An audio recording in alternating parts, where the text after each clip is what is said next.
Olá!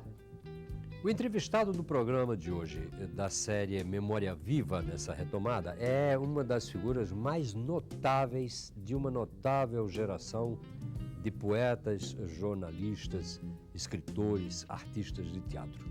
Eu estou falando de Celso da Silveira, que com a sua verve, o seu encantado modo de falar, a sua arte de ator notável que ele era, a sua competência como diretor responsável pelo primeiro espetáculo a céu aberto de que se tem notícia no Rio Grande do Norte, uma via sacra escrita por Nilton Navarro em 66 e que ele magnificamente dirigiu, e que está aqui nesse estúdio para conversar com Carlos Lima, notável editor, com Bosco Lopes, boêmio, figura marcante do Grande Ponto de Natal, e eu mesmo, que tive o privilégio de ancorar esse programa para a TV Universitária. Nós esperamos que essa noite seja de um ótimo divertimento para você.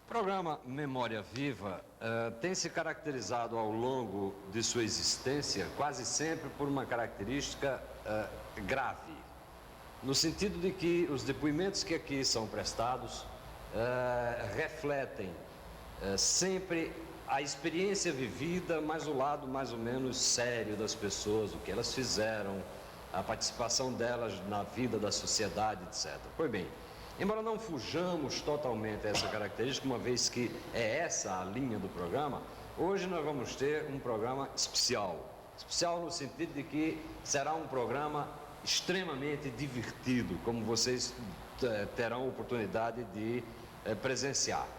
Pois hoje à noite nós vamos entrevistar uma pessoa cuja atividade literária, teatral, musical, política, jornalística e até boêmia é realmente toda ela dominada por um enorme senso de humor, é toda ela caracterizada por uma extraordinária alegria de viver e toda ela marcada pela presença esfuziante de uma pessoa que torna muito mais alegre a vida de nós todos. Celso da Silveira, muito boa noite. Boa noite, Tarcísio. É uma alegria, Celso, ter você aqui hoje no Memória Viva e, para não fugir um pouco à praxe do programa, eu acho que valeria você começar explicando um pouco para os ouvintes, já que a gente tem a presença aqui de Carlos Lima, o livreiro Carlos Lima, e o nosso Bosco Lopes, que é uma pessoa que também pertence ao mundo cultural daqui do Rio Grande do Norte. Eu gostaria que você começasse dizendo para a gente um pouco da sua infância no Açu, da sua adolescência, da sua vinda para Natal.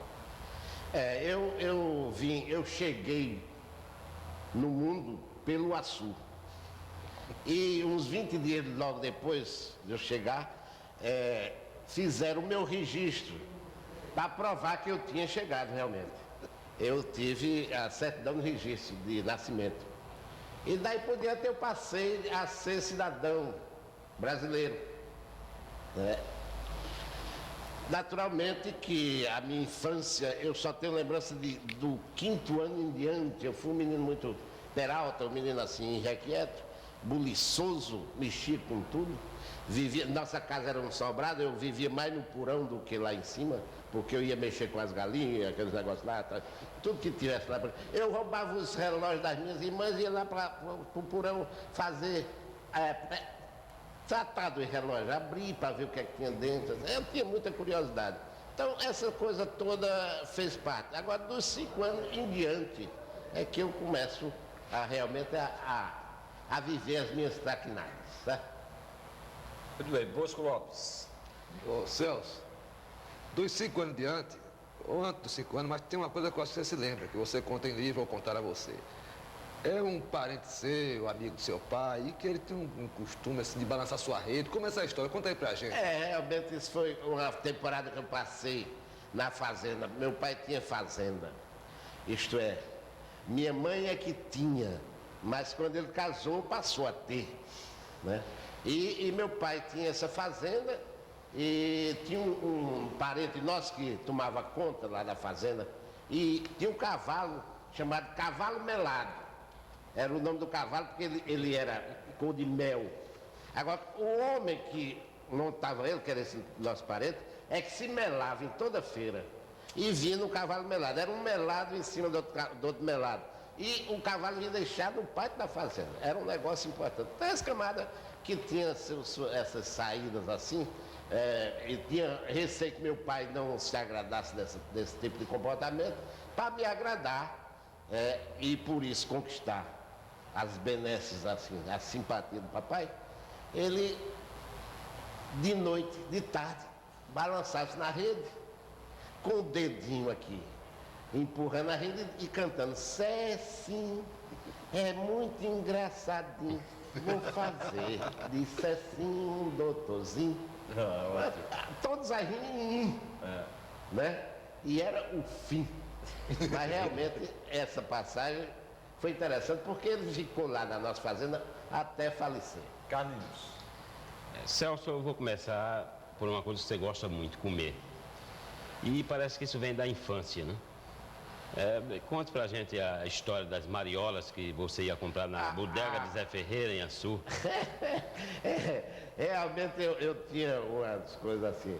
Mas não é que é porque quando havia uma galinha na mesa lá de casa, eram uns 3 irmãos, a gente disputava uma coisa que galinha só tem uma, moela. A moela era disputada. Eu chegava primeiro e espetava a moela e vinha pro meu prato. E também, quando minha irmã chegava e dizia: ô Celso, vai ali na bodega do seu Zé Ferreira comprar um docinho. Era um docinho similar, que chamava mariola. Ele vinha enroladinho no papel. Então eu ia, tirava um pedaço do papel, comia um pedaço da mariola no caminho, botava o tampozinho da embalagem bem direitinho e vinha e entregava a minha irmã. Quando ela abria, que via que estava: mas Celso, você comeu a mariola? Eu disse: não, Antônio Ferreira mandou dizer que só tinha mariola ruída. Porque realmente era a desculpa que eu tinha para dar, né? Mas eu vinha comendo. Mamãe mandava comprar pão. Naquele tempo, pão tinha bico no final. Era o bico de pão. Hoje a expressão ainda existe, bico de pão. Mas hoje não, o pão já é cortado, não tem mais bico. Pois bem, eu ruía os bicos de pão no caminho. Mamãe reclamava: mas menino, você ruiu o bico de pão. Não, mamãe, é porque o bodegueiro mandou dizer que hoje só tinha pão sem bico. E eu assim fui levando. Isso me deu uma certa, vamos dizer assim, fama de menino engraçado.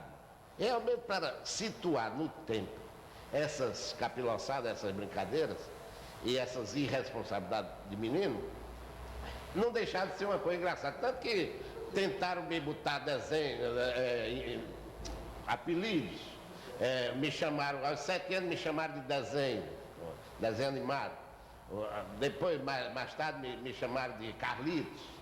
Depois me chamaram de Cruzado. Cruzado foi um palhaço que passou no Açu há muitos anos.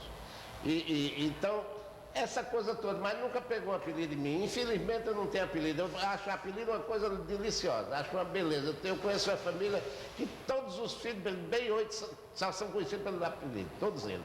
Acho uma beleza. Ô Celso, mas esse negócio de comer, diz que você muito moço, você saiu do Açu e foi estudar em Fortaleza, parece que interno, né? E diz que a primeira coisa que você aprendeu no colégio foi comer hóstia e tomar vinho escondido? Mas não foi tanto assim. Eu me aproveitava da condição de ajudante do padre nas bênçãos do mês de maio, que eu era interno em colégio de padre, que pertencia à arquidiocese, e só podia sair à noite quem fosse ajudante de padre, do padre, lá da bênção. E eu então me fiz ajudante de bênção para poder sair. A saída era o seguinte: ir até o seminário da Parainha, lá na rua Dom Manuel, comprar hóstia e vinho.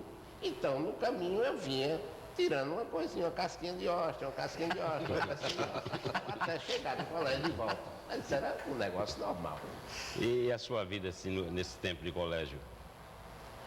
Bom, em colégio eu fui tido assim como Olha, havia nesse colégio, que nós éramos internos, um representante do Rio Grande do Norte, um representante do Maranhão, um representante do Piauí, um representante do Ceará. Essa turma fazia tudo que era de ruim no colégio como estudante irresponsável, como estudante que não queria nada com estudo, só queria mesmo desfrutar a qualidade e essa vida de estudante.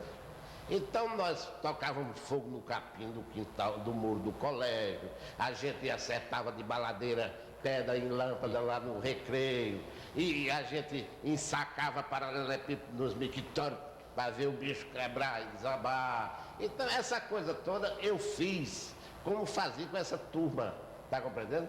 E por sinal, esse negócio uma vez me deu uma prisão desgraçada. O padre, nesse tempo, castigo era ficar em pé o dia todo. Outro, ficar em pé na diretoria.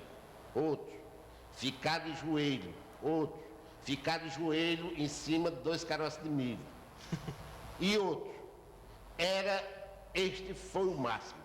Passar o dia todo em pé na diretoria sem direito a beber nem água.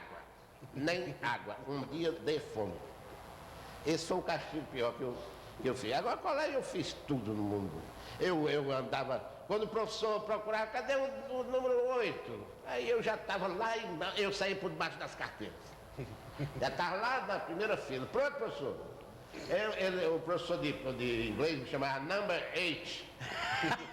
Oh, number 8. Eu digo, pronto, professor. I'm here. Aí eu já estava lá na primeira carteira. Eu tinha um professor de português chamado Joel. Era um professor espetacular. Ele me disseram que ele só tinha 2 roupas, 2 ternos, todos 2 brancos. Ele usava sapato branco, meia branca, calça branca, camisa branca, paletó branco, gravata era de cor. Agora, cueca eu também nunca vi. Agora, esse professor era professor de português. Veja só, me disseram que ele tinha 2 roupas. Um dia ele estava tomando um cafezinho em plena classe.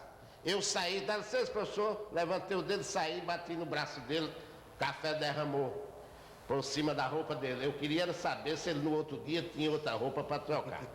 E ele realmente me chamou e disse, seu número 8, você vem cá que eu quero lhe dar uma tapa. Aí eu fui e me apresentei para ele me dar uma tapa. Ele disse, você é um miserável. Eu só tenho 2 roupas. Uma semana eu venho com uma, na outra semana eu venho com a outra. E agora o senhor me sujou todo em café, como que é que eu vou fazer? Então eu tinha essa facilidade de fazer bagunça. Eu era palhaço de classe. Professor Padre Jonas Barro, professor, acho que de latim. Dá licença, professor, saí. Eu tinha uma mania de sair. Durante a aula eu saía 2, 3 vezes dizendo vou à casinha, mas não ia à casinha, eu queria era embromar a aula que eu não gostava. Então, saí. Quando voltei, o Padre João disse, saiu com licença de quem? Eu digo, quando o senhor? Ele disse, não, senhor, o senhor saiu aqui por trás onde eu tenho um olho, mas não vê. E eu, então, voltei para a classe. Celso, você já se vê, o telespectador percebe claramente que você tem esse espírito, não é, alegre, vivaz, etc., desde a sua infância. Mas há uma atividade que nem sempre é uma atividade provavelmente alegre, etc., tal, que implica, enfim, concentração, etc., raciocínio, reflexão, que é a atividade intelectual pela qual você enveredou relativamente cedo. Fale dessa coisa aí, de como despertou em você essa... Rapaz, é o seguinte, realmente eu tenho a impressão que nesse troço há uma influência muito grande de casa. Eu me lembro, o primeiro livro que eu li mesmo, com atenção, com interesse cultural, foi a Geografia de Dona Benta, de Monteiro Lobato, certo? Foi um presente do meu pai num dos meus aniversários, eu acho que eu tinha 7 para 8 ou 9 anos de idade. E essa foi a primeira leitura realmente com interesse cultural, com interesse de aprender o que estava lá dentro dos livros. Os outros eram livros didáticos que eu lia por obrigação, como ia me confessar e comungar, porque mamãe não obrigava eu ir. E mesmo assim, de madrugada, quando eu acordava, naquele tempo se confessava num dia, só comungar no outro. Hoje não, faz na mesma hora as duas coisas. Mas naquele tempo fazia assim. Então de manhã eu ainda inventava uma doença para não ir comungar, porque o negócio era obrigado. Ler também era obrigado, estudar também era obrigado. Mas esse foi o primeiro livro que realmente... E eu acho que essa influência de lá em casa ter uma boa biblioteca, meu pai era advogado e era intelectual, era poeta, escrevia em jornal, tinha sido diretor de jornal no Açu. O Açu é tradicionalmente uma terra de muitos jornais. O Açu teve mais de 100 jornais, teve o primeiro jornal talvez do interior do Rio Grande do Norte, tirando Mossoró, que tinha o Mossoroense e tal. Lá que a imprensa do interior foi criada no Açu, com Elias Souto. Tudo isso acho que funcionou por osmose ou por qualquer coisa. E eu sempre me interessei, desde menino que eu recitava, que eu fazia parte de grêmio litero esportivos de colégio, eu fui orador do Centro de Cultura Padre Antônio Tomás, em Fortaleza, quando fui estudante lá, fiz o ginásio lá nesse colégio, Castelo Branco. Então eu acho que foi mais uma tendência natural, sabe? Meu pai tinha escrito peças de teatro, meu pai tinha sido ator, amador. Ô Celso, você começou Tudo isso me levou, aos 9 anos eu já representava no Açu, Exatamente, uma peça no Colégio das Freiras. Eu fazia um empregado no hotel, né? Eu era um empregado de um hotel onde um viajante que tinha se hospedado tinha sido roubado de uma calça e o dono do hotel reunia os empregados para saber onde estavam as calças do homem e essa coisa toda. E ninguém deu conta das calças do homem, o homem tinha arriado as calças lá no cabide e tal. Foi uma confusão engraçada. Então, desde esse tempo. Depois apareceu no Açu, nesse tempo aparecia Marquise Branca, representava no Açu Marquise Branca. Depois apareceu De Cordeiro, um mágico.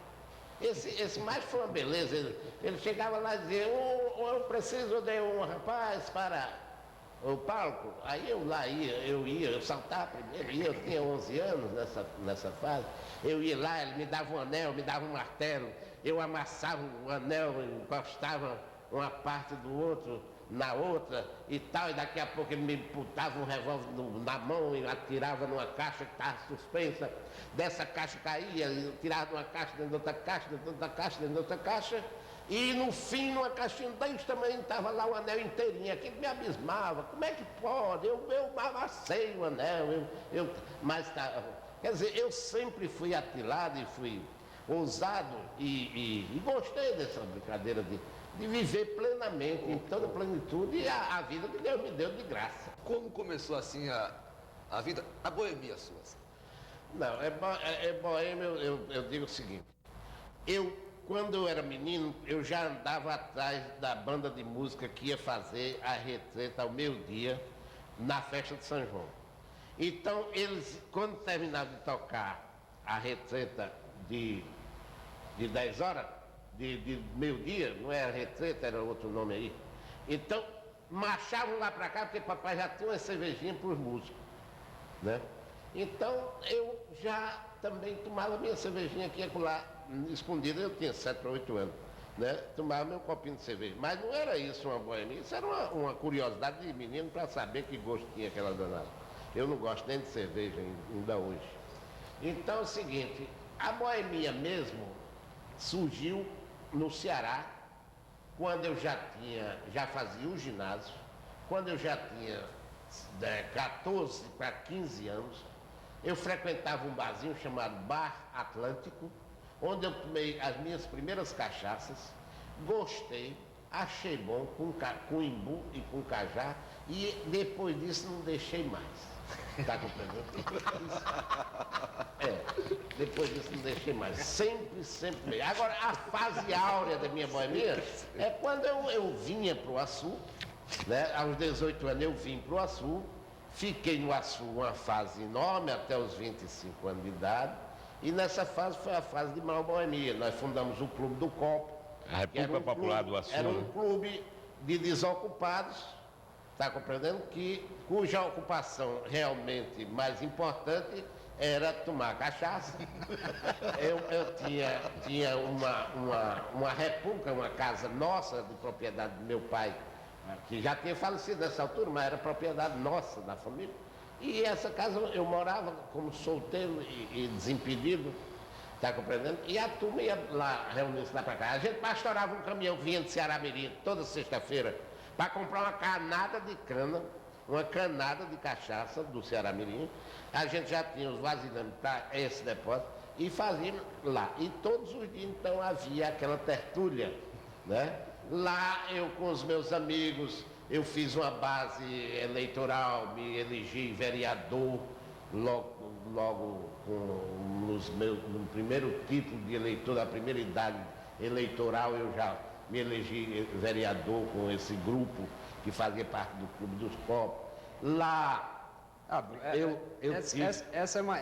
eu estou dizendo que o Clube do Copo não foi de todo inútil. Não, mas isso é uma coisa insuspeitada. A maioria das pessoas, evidentemente, você é uma pessoa extremamente conhecida nessa cidade. Mas esse detalhe, particularmente, deve ser de pouquíssimo conhecimento nessa cidade. Agora, fale um pouco dessa tua experiência incrível, insuspeitada, eu repito, de vereador.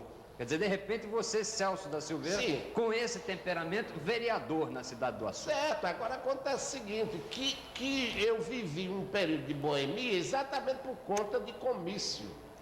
Eu fazia, aos 16 anos, eu era um orador oficial da ala moça do PSP. Não era nem eleitor, mas eu gostava tanto... Você era cafeísta? Eu era cafeísta. Eu gostava tanto do que os comícios nos proporcionavam, isto é, todo comício era feito perto de uma bodega. Já é uma vantagem muito grande. Todo comício perto de uma bodega. A gente tirava um negócio, enquanto o orador e outro, a gente ia na bodega e tomava um quinado, né? Quinado imperial. Hoje deve ser um negócio horrível, mas era. Depois veio vermute, depois veio essa coisa toda. Mas nessa época o negócio era quinado.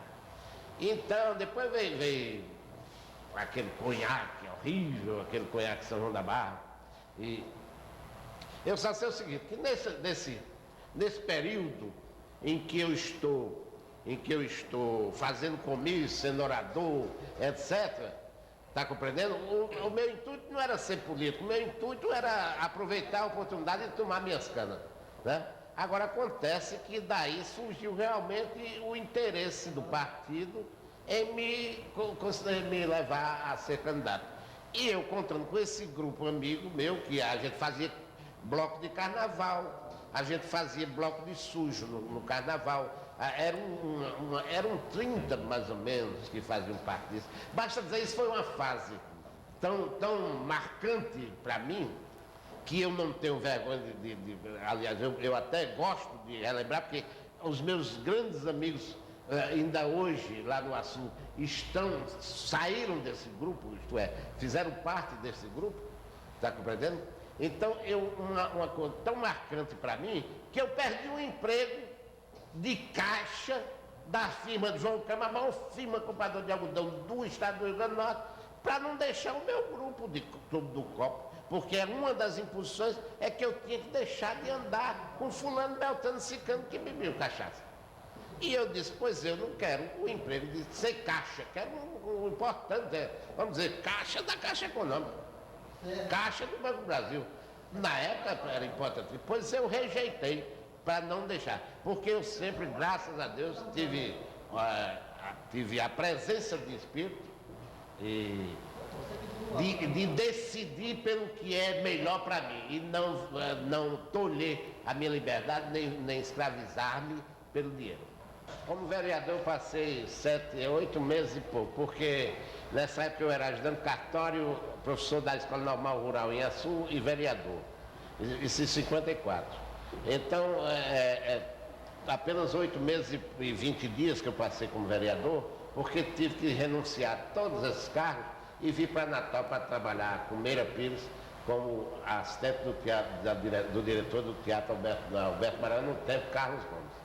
Então, essa passagem por Açu, eu apresentava muita propostas, eu movimentava a Câmara, exigia mais trabalho, apresentei alguns projetos, um deles muito polêmico, porque eu disciplinava a maneira de fazer calçadas com mosaico, porque as calçadas são feitas com lajes de pedra.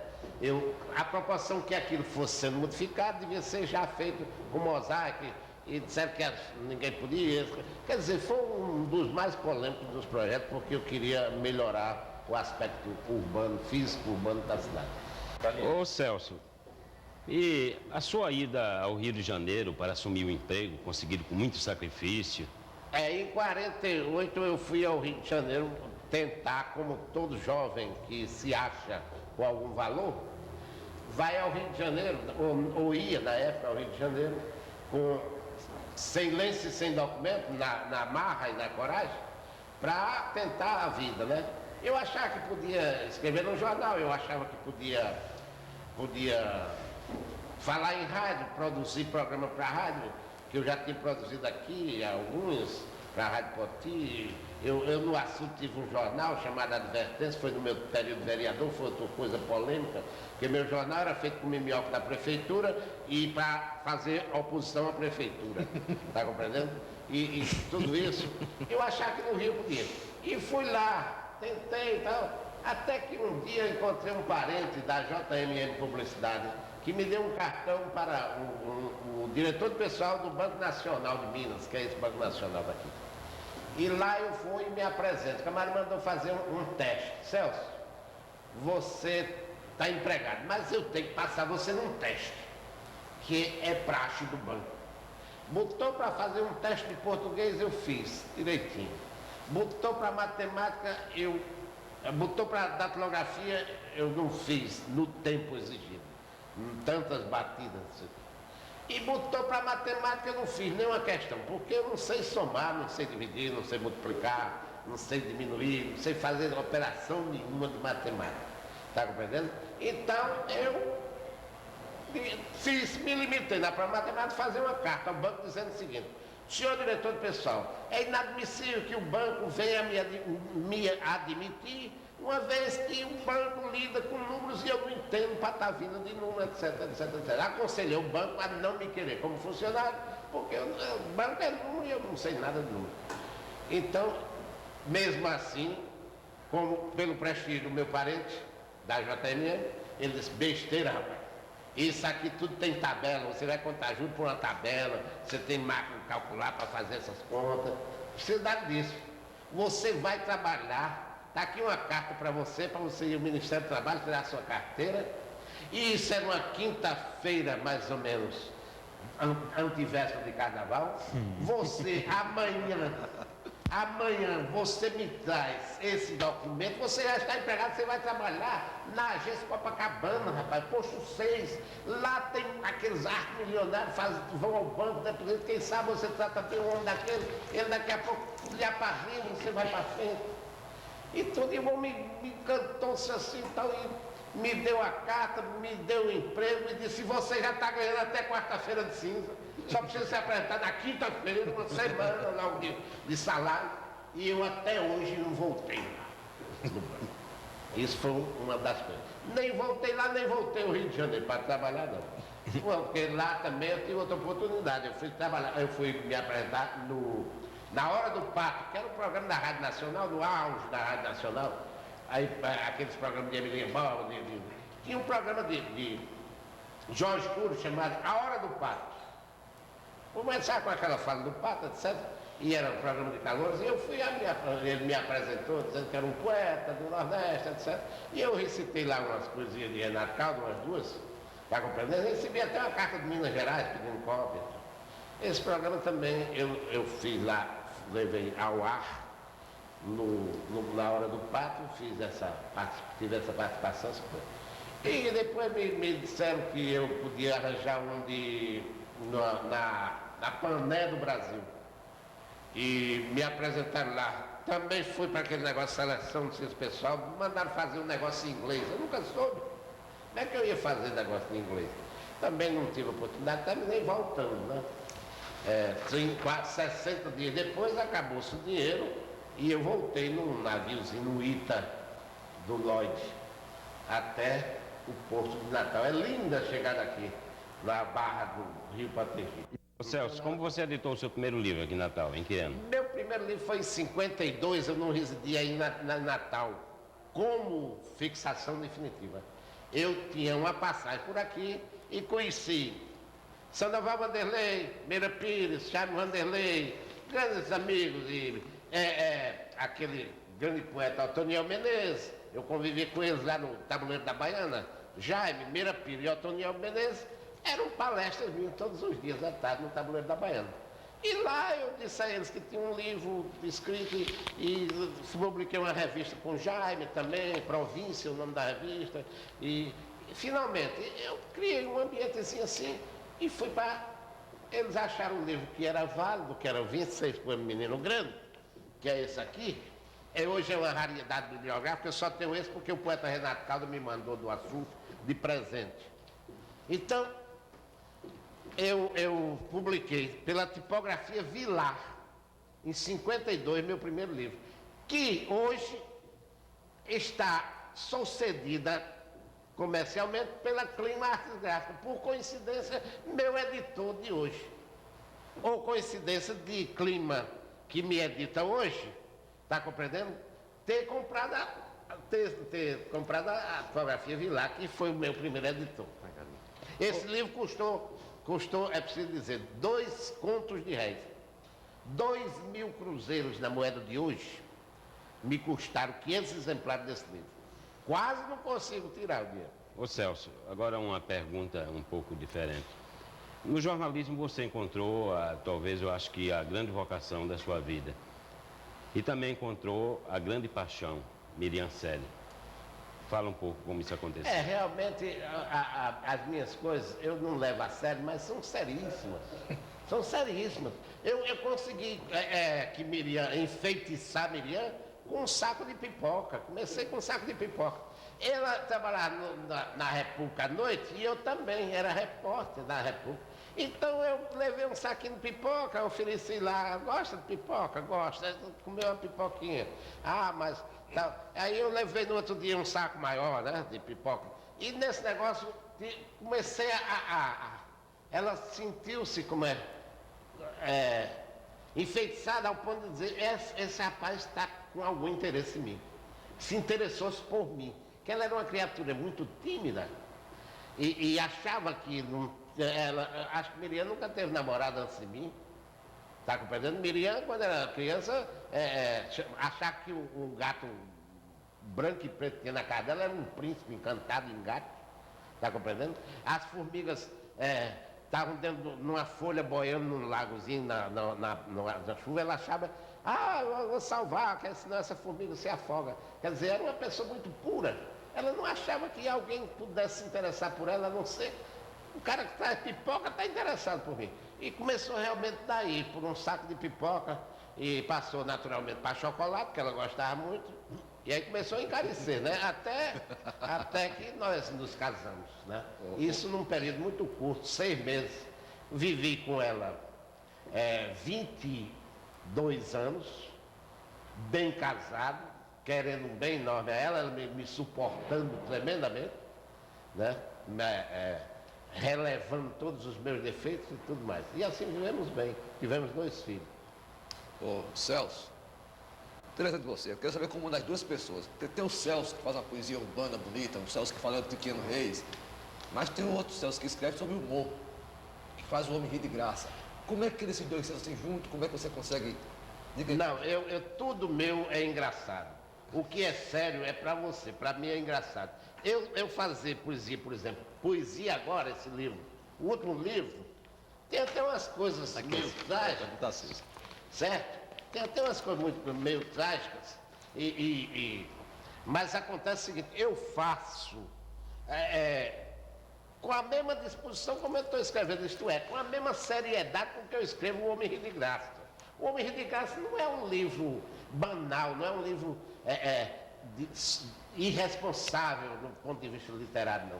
É um livro que registra hábitos, costumes, folclore, cultura popular.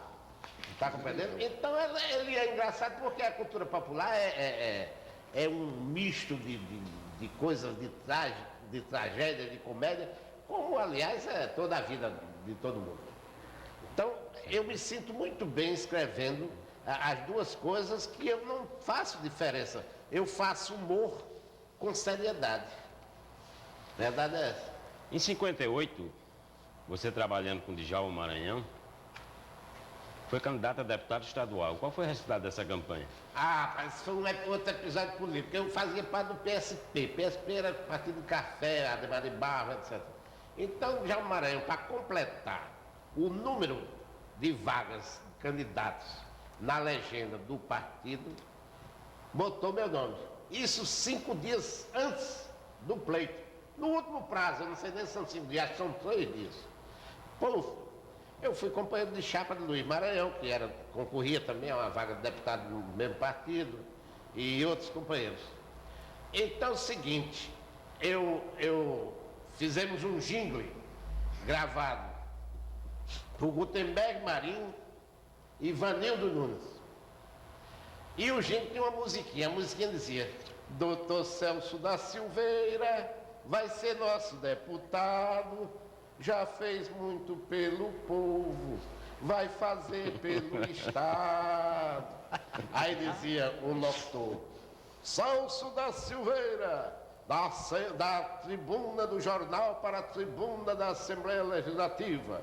O outro dizia: Djalma Maranhão apoia o jornalista Celso da Silveira para a Assembleia Legislativa. E essa foi a minha publicidade durante 3 dias na Rádio Nordeste, certo? Durante uns 15 dias na Rádio Nordeste. E eu trabalhava lá. E então, minha mulher entusiasmou-se muito, tudo que ela fazia comigo, fazia com muita ternura, com muito entusiasmo. E nos colégios ela tinha uns 800 alunos, né? No Ateneu, na Escola Técnica, sei onde. O colégio que ela ensinava, lançando o meu nome, pedindo voto aos alunos. Você que não vota ainda, mas peça a seu pai e tal, meu marido é mesmo. E eu animando, eu digo: olha, só em São José do Mipibu eu vou ter tantos votos, em Açu vou ter tanto, que era para ela não desanimar, senão aí é que eu não tinha. Mas no fim, rapaz, tive 52 votos. Eu precisava só de 400, tive 52. Em compensação, eu tive um em Pau do Ferro. Só queria saber até hoje quem foi esse também.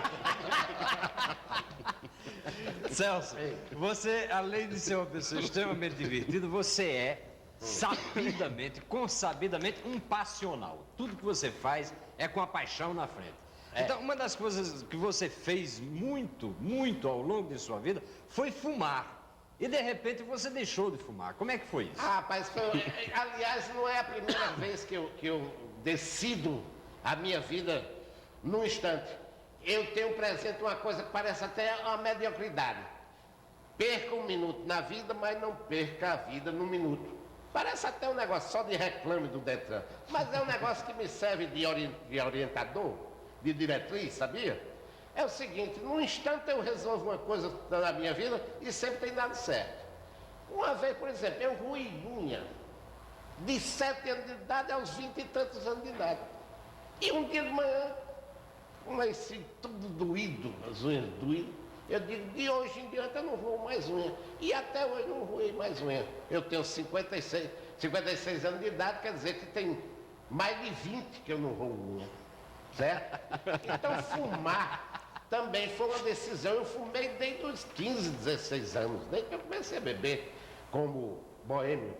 Não é verdade? Eu nunca bebi, graças a Deus, aquele que diz: bebe socialmente. Não, eu odeio beber socialmente. Eu bebo porque gosto e bebo para me embriagar. Mas eu queria que você, rapidamente, falasse de sua atividade teatral, que é uma coisa muito rica. Bom, eu acho o seguinte, eu comecei a fazer teatro com o Sandoval Vanderlei, que tinha acabado com o Conjunto Teatral Potiguar e desgostoso fundou o Teatro Amador de Natal. Eu sou o fundador do Teatro Amador de Natal.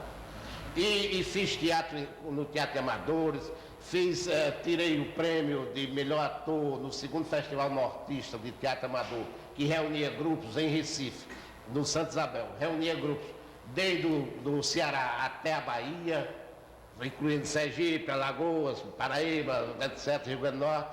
E com esse prêmio ganhei um curso de ator, de preparação de ator, na Fundação Brasileira de Teatro, no Rio de Janeiro, no Teatro do Sina, e fiz um curso paralelo de diretor no PEN Clube do Brasil, com Salkovski, que foi diretor do Teatro do Estudante do Brasil, trazido para o nosso país por Pascoal Carlos Magno.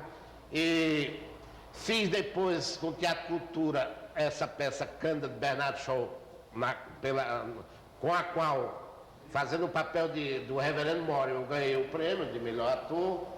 E depois fiz 13 à mesa, fiz um bocado de peça com o Teatro de Amador de Natal. E montei, na volta do Rio, desses cursos intensivos que fiz, montei aqui o primeiro curso de teatro, realmente, que é o teatro, era um curso João Caetano, pertencente ao Teatro de Amadores, que eu ajudei a fundar. E lá desse grupo veio Racine Santos, por exemplo, que hoje é um espécime representativo do teatro no Rio Grande do Norte.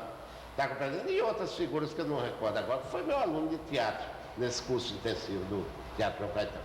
Fiz uma peça que foi o primeiro happening em matéria de arte no Rio Grande do Norte, que foi O Caminho da Cruz, uma peça que contava a vida de Jesus, a começar da sua condenação em frente ao Tribunal de Justiça e passando por vários pontos até a Catedral Nova, que continua em construção, fazia as 14 estações que Cristo, as quedas, etc, etc. E essa peça contou com a participação de 40 mil figurantes. 40 mil figurantes em Natal não é brinquedo não, é porque a população que acompanhou a peça, de terço na mão, pensando que aquilo era o Cristo que estava lá, está compreendendo? Eram 40 mil pessoas. E depois fiz, Hoje Tem Poesia, quando você participou, aliás, participou também no Caminho da Cruz, e Hoje Tem Poesia, dirigi também, e mais ou menos isso. Depois desisti, comecei a falhar a memória para decorar papel. O último papel que eu fiz, já fiz pelo Ponto, e o Ponto é um traidor terrível, está compreendendo? Terminei botando uns cacos para ver se estava saído lá. E finalmente eu vi que a minha memória não ia ajudar a coisa e parei. Isso em teatro. Em outras atividades eu continuo. Hoje eu me considero um jornalista em disponibilidade, porque a minha profissão de jornalista, que é o que eu sou realmente, eu sou do sindicato, da Associação de Jornalistas, etc. E colaborei como repórter, como redator, como diretor em jornais aqui, Tribuna, A República, Jornal do Natal, Folha da Tarde, Carlinhos, conheci Carlos nessa época, e tudo mais, que era a época que Djalma era diretor do jornal. Então, tudo isso eu tenho cerca de 30 anos de jornal. E hoje me considero um jornalista de disponibilidade, porque eu só trabalho em matéria de jornalismo, redigindo, nas assessorias de imprensa que eu trabalho, ou seja, na assessoria da Prefeitura e na assessoria da Federação das Indústrias. Está compreendendo? Faço trabalhos avulsos para pessoas que se interessarem, como revisão de livro, etc, etc. Essa atividade que eu exerço atualmente. Celso, e você se recorda da sua passagem, uma passagem brilhante e cheia de 1000 episódios, como diretor da Rádio Cabugi? Uma equipe espetacular, Sebastião Carvalho, Doris Sandra, Licurgo, Zé de Alberto Souza, Rodrigues, João Birajara Macedo. Birajara. Isso aí é o seguinte, eu era diretor da Rádio Cabugi. A Luísio Alves, que eu fui o primeiro assessor de imprensa do estado do Rio Grande do Norte. Eu quero deixar isso registrado porque tem gente aí dizendo, fulana foi a primeira. Não, eu fui o primeiro assessor de imprensa do estado do Rio Grande do Norte. Quem inventou a assessoria de imprensa para governo no Rio Grande do Norte chamou-se Aloysio Alves. Quando governador trouxe essa inovação. Até então não havia assessor de imprensa. E eu fui assessor de imprensa de Aloysio Alves. Quando ele comprou a Rádio Cabugi, o grupo dele comprou a Rádio Cabugi, ele me chamou e convidou para eu ser diretor da Rádio Cabugi. Lógico, a linha ideológica de Aloysio Alves, todos conhecem, nunca foi de esquerda, mas também nunca foi de direita extremada. Ele nunca jogou nas pontas, ele só joga no centro. Então é o seguinte, como centro, eu tinha minhas recomendações, por exemplo, o Jornal Falado estava entregue a Carlos Lima, que tinha suas tendências para a canhota, e o Birajara Macedo. Aí, Carlos Lima, no noticiário, atenção, telegrama de Cuba livre. Cuba, território livre da América. Cuba, território livre da América. Aí lá, aí o Aguinaldo vinha lá do palácio e dizia, mas multa Carlos Lima, multa Carlos Lima, não quero dizer mais isso no ar. Aí eu por trás mandar dispensar a multa, né? Eu era diretor, por trás mandar dispensar. Está compreendendo? Porque o meu papel não era pegar meus colegas e jogar. Mas o homem que naquela época, falar em Cuba, está compreendendo? Era um negócio temeroso, né? Então, e outra coisa foi eu levar Carlos Lima. Um dia eu cheguei, Carlos Lima, nós vamos para o Açu fazer uma reportagem espetacular. Vamos fazer uma reportagem espetacular. Mas o que é? Vamos entrar na Rural. A Rural era da rádio, tinha um rádio, um cabuginho, não sei o quê. Aí saímos, eu e o Carlos Lima. Quando chegamos lá ali nas Marias, eu disse, quer tomar um cafezinho? Ele disse, é bom, né? Aí eu puxei uma garrafa térmica aqui de trás, do banco traseiro, abri, dei um copo a ele, peguei outro, quando botei era vinho. Vinho, nós saímos tomando vinho até o Açu. Chegamos lá perto de 10 horas da noite, sei quanto, já anoitecendo. Aí nós fomos para a beira da Lagoa do Piató, tinha uma peixada, e ficamos até de mansinha, fazendo a reportagem na beira da lagoa, com cana muita, peixe muito. O diabo agora que eu já estava por aqui. O Celso, isso durante 3 dias, né? Isso foi na sexta-feira e o jornal falado, quem é que vai fazer? Não tem problema, a gente bota música no ar. E no caminho diz que reportagem coisa nenhuma, ele está muito cansado, vamos tirar tudo isso da cabeça. Agora, por falar em música no ar, eu também tenho uma participação como compositor. Não é que eu me orgulho de ser compositor, não. Eu me orgulho de ser compositor sem saber uma nota. Eu fui aluno no meu tempo de ginásio, tinha música como matéria, disciplina. Você tem que saber. Conchinha, semiconchinha, fusa, semifusa, aquele negócio todo, dó, ré, mi, fá, sol, clave de fá, clave de sol, clave de... Essa coisa toda, aquilo nunca entrou. A fusa tem valor tal, 1,16, 16,32, não sei o quê. Nunca me entrou aquilo. Juntar aqueles desenhozinhos com os números na minha cabeça embaralhada, tudo dava. Nunca fui como para... Por exemplo, negócio de Morse. Eu não ia aprender Morse nunca, música nunca. Tudo que depende de um negócio que você tem que gravar aqui, acabou-se. Meu negócio é ouvir, tomar nota, tudo bem. Então, eu tenho 3 composições gravadas pelo projeto Memória da Universidade. Eu faço questão de registrar porque essas músicas foram feitas tendo a presença física dentro da letra do Açu. E toda coisa que eu faço tem nas suas raízes o Açu presente. E por isso que eu faço questão de fazer esse registro, está compreendendo aqui. Enquanto o tempo conspira com a gente, eu vou dar uma informação de cunho bibliográfico em relação a Celso da Silveira. Celso publicou pela ordem os seguintes trabalhos: 26 poemas de Menino Grande, em 1952. Imagem Virtual, em parceria com sua mulher Miriam Shelley, em 1962. Glosa Glosaro, um livro que é um verdadeiro best-seller local, 3 edições aqui no Rio Grande do Norte, editado pela editora Clima, em 1979. O Homem Ri de Graça, em 1982. Tempo de Rir, em 1984, mesmo ano em que Celso lançou um longo poema chamado Memorial do Grande Ponto. Poesia Agora, em 1984, e Ave Miriam, em 1985, um livro que ele organizou em homenagem à sua mulher, a poetisa Miriam Shelley. Carlos Lima, mais alguma pergunta? Bosco, eu acho que tem alguma coisa para perguntar, que é muito tempo. Bosco é meu personagem agora, em vários pontos aí. Bosco é uma pessoa de uma presença de espírito espetacular. Ele estava comigo ali no bar do Mitchura, tomando umas e outras, quando daqui a pouco eu comecei a falar sobre a família Vanderlei. Desde as suas raízes, da Holanda, não sei o quê, os Vanderlei, essa coisa. Quando eu terminei de falar, ele disse, é isso mesmo, é bebendo e aprendendo. É bebendo e aprendendo. Ô, Celso, é verdade. Eu me lembrei agora de uma coisa, é aquela sua passagem por Mari, quando Luiz Gonzaga cantava. Isso é um negócio.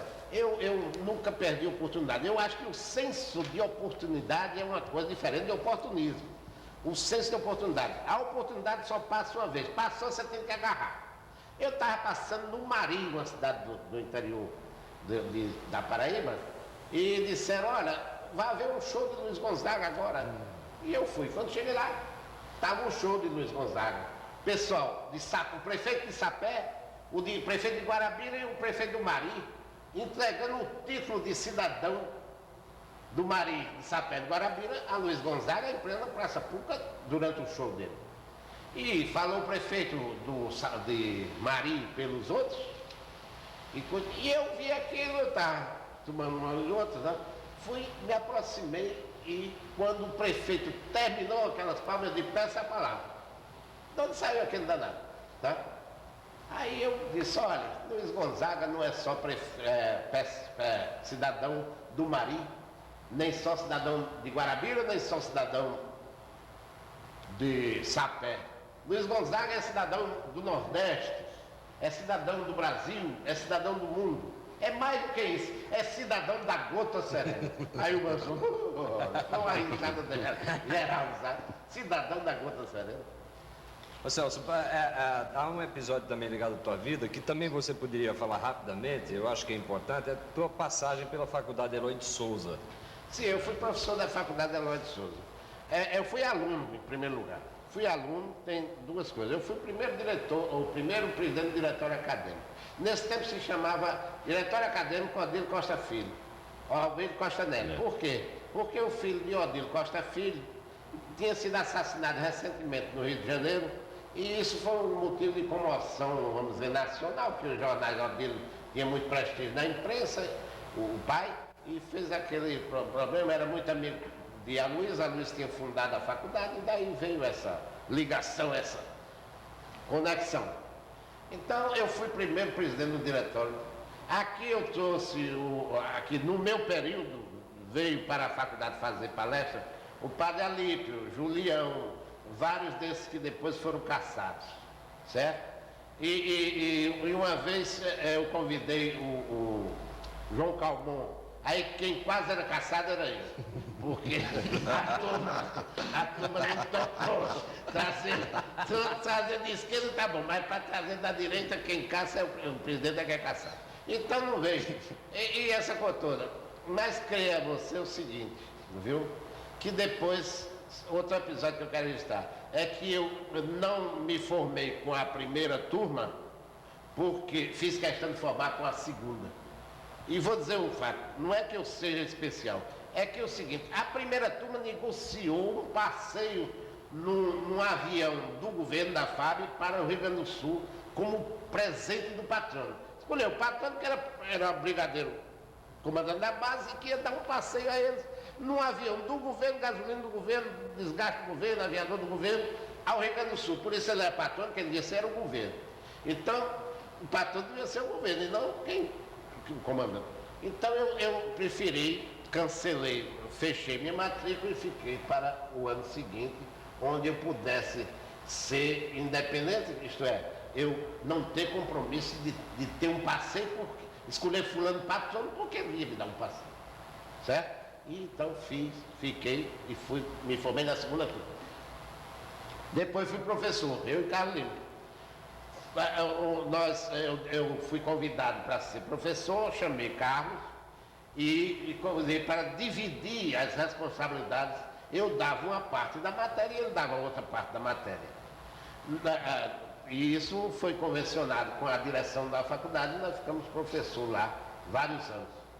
No episódio da universidade absorver a faculdade, é que Carlos já não era mais da faculdade, porque tinha suas atividades particulares de industrial gráfico, então eu fui também para a universidade como professor colaborador, e antes que aquele monstro sagrado que é a universidade me devorasse, eu pulei fora.